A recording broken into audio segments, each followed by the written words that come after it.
ষষ্ঠ শ্রেণীর প্রিয় ছাত্রছাত্রীদের সহজ সমাধান টিউটোরিয়ালে স্বাগত জানাই। আজ আমি তোমাদের রায় ও মার্টিন প্রশ্নবিচিত্রা ৩য় নম্বর পর্যায়ক্রমিক মূল্যায়নে প্রথম স্কুলটি সমাধান করে দিচ্ছি। তোমরা দেখে নাও, ১ নম্বর দাগে ঠিক উত্তরটি বেছে নিয়ে লেখো। প্রথম প্রশ্নটি আছে, গান্ধার দেশের বর্তমান নাম কি? উত্তরটি হয়ে যাবে কান্দাহার। পরের প্রশ্নটির উত্তর তোমরা দেখে নাও, যতীন দাস বিলাতি কাপড়ের দোকানে পিকেটিং করে। উত্তরটি হয়ে যাবে ১৫ থেকে ১৬ বছর বয়সে। পরের প্রশ্নটির উত্তর তোমরা দেখে নাও, কুলে কুলে দেখা যায় শ্যামল ধরণী। শ্যামল শব্দের অর্থ কী? এটির উত্তর হয়ে যাবে ক নম্বর দাগে সবুজ। পরের প্রশ্নটির উত্তর তোমরা দেখে নাও, কিশোর বিজ্ঞানী কবিতায় যে বিজ্ঞানীর নাম আছে তার নাম হয়ে যাবে কয়ের দাগের উত্তরটি হবে নিউটন। পরের প্রশ্নটির উত্তর তোমরা দেখে নাও, বিষ্টু তারপর উত্তরটি হয়ে যাবে উইকেটের দিকে ছুটতে শুরু করলো। পরের প্রশ্নটি উত্তর হয়ে যাবে মায়ের অসুখ বলে। উত্তরটি হয়ে যাবে কয়ের দাগের নিতাই। পরের প্রশ্নটি উত্তর হয়ে যাবে এই ঘাড় ঘোরাচ্ছিস কেন, লিখে যা নিচের মতো। কথাটি বলেছে, উত্তর হয়ে যাবে হৃদয়।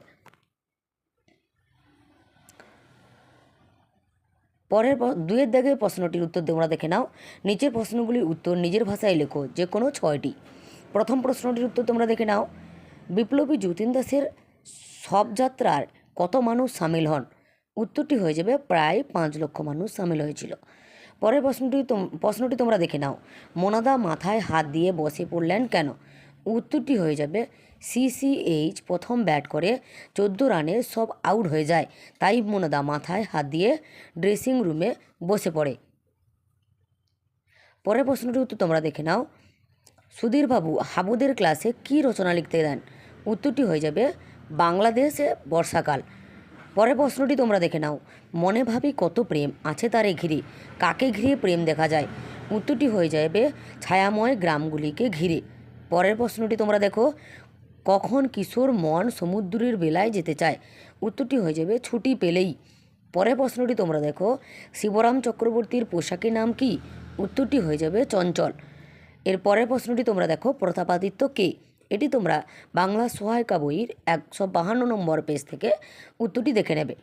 ৩ নম্বর দাগে দেখো, আমি বড় বড় প্রশ্নের উত্তর বলে আমি সহায়িকা বইয়ের পেজ নম্বর দিয়ে রেখেছি, তোমরা ওই পেজ নম্বর ধরে প্রত্যেকটি প্রশ্নের উত্তর সমাধান করে নেবে।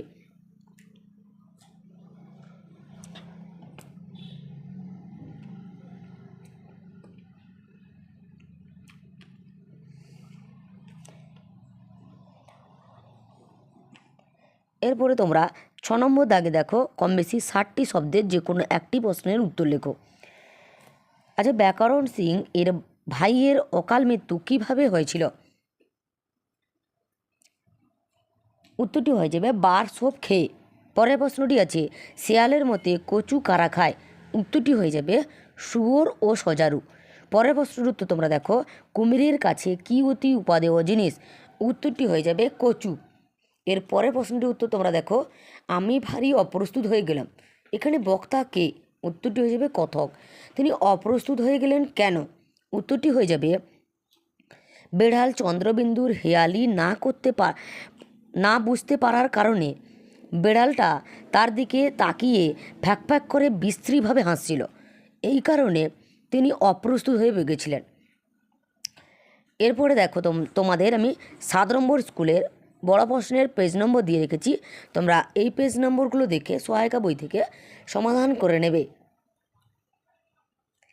এরপরে ৮ নম্বর দাগে দেখো, ঠিক উত্তরটি বেছে নিয়ে লেখো। প্রথম প্রশ্নটি আছে, কার মূল অবিভাজ্য অংশকে ধাতু বলে? উত্তরটি হয়ে যাবে ক্রিয়ার। এর পরের প্রশ্নটির উত্তর তোমরা দেখে নাও, মা শিশুকে চাঁদ দেখাচ্ছেন, এই বাক্যে দেখাচ্ছেন হলো, উত্তরটি হয়ে যাবে ক নম্বর দাগের প্রযোজক ক্রিয়া। পরের প্রশ্নটি তোমরা দেখে নাও, দিনরাত এক করে সবাই খাটছে, সুতরাং আগামী সপ্তাহে নতুন রাস্তা তৈরি হয়ে যাবে, এই বাক্যটি একটি ড্যাশ বাক্যের উদাহরণ। উত্তরটি দেখো তোমরা ক নম্বর দাগের যৌগিক বাক্য। এর পরের প্রশ্নটি তোমরা দেখে নাও, একটাই সমাপিকা ক্রিয়া নিয়ে গঠিত হয়, উত্তরটি হয়ে যাবে সরল বাক্য। পরের প্রশ্নটি তোমরা উত্তর দেখে নাও, মৌলিক ধাতু যোগ শব্দাংশ শূন্যস্থানে বসবে ক্রিয়াপদ। এরপরে ৯ নম্বর দাগে উত্তরগুলো তোমরা দেখে নাও, নির্দেশ অনুসারে উত্তর দাও।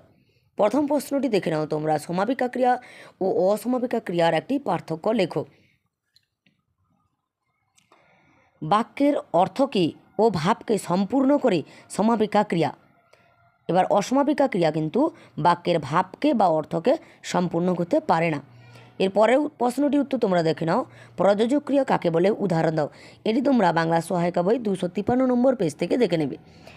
পরের প্রশ্নটি উত্তর দেখে নাও, অর্থাৎ 9-3 নম্বর দাগের প্রশ্নটি উত্তর দেখে নাও তোমরা। ঠিক প্রশ্নটা ঠিক উত্তর দিতে না পারলো না, এটি অন্তর্থ বাক্যে পরিবর্তন করো। উত্তরটি হয়ে যাবে ঠিক প্রশ্নটার ভুল উত্তর দিল। এর পরের প্রশ্নটি উত্তর তোমরা দেখে নাও, তুমি এখন বসে পড়ো।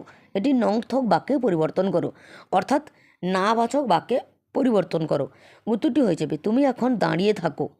পরের প্রশ্নটি উত্তর তোমরা দেখে নাও, সকলে সাদা খাতা খোলো আর একটি বৃত্ত আঁকো।